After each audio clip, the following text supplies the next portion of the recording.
On the outside of my pitched roof in the vaulted living space, I'm installing 80mm Gutex Multitherm on the outside of the roof.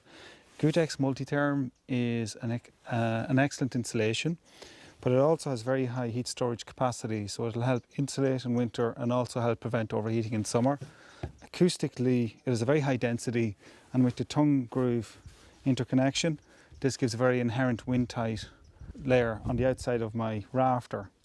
Beneath the Gutex Multitherm, I'll have a 220mm rafter fully filled with blown Gutex thermofibre insulation, and then on the inside of that I'll have an air tightness layer, which I'll explain later on the inside of my rafter line.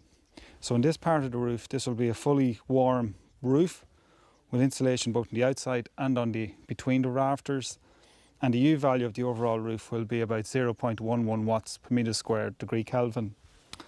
Gutex Multitherm can be used on the outside of walls and roofs. When it's used on a pitched roof like this, it must be covered with a suitable breathable roofing membrane.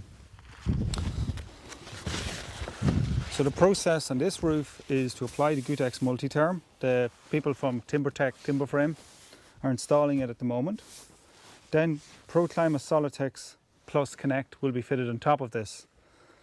Solitex Plus Connect is very vapor open, but extremely wind tight, with a very high tensile strength due to the reinforcement netting in it. But it also features an integrated tape.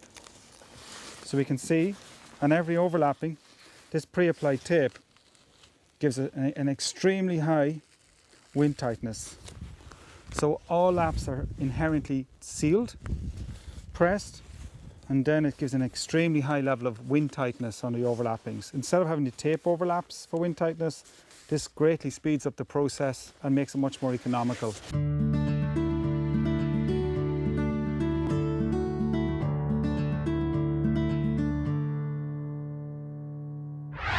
So after this membrane is fitted, the Gutex is then fastened into position through a batten.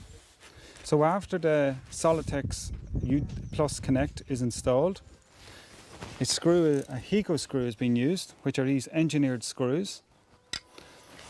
And this will fasten through the batten, through the Gutex, and into the rafter below.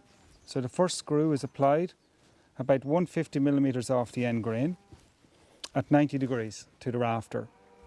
Then the next screw is applied another 150mm above this, where we take this template, and this is called a shear screw, and this is inserted at an angle of 30 degrees to the rafter.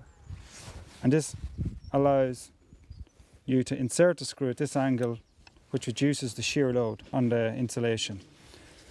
And then this process is repeated throughout the roof. So you have a suction screw, a shear screw, suction and shear, at approximately 1 metre centres, depending on the location it's been fitted on the roof and depending on the calculation for the screw fixings.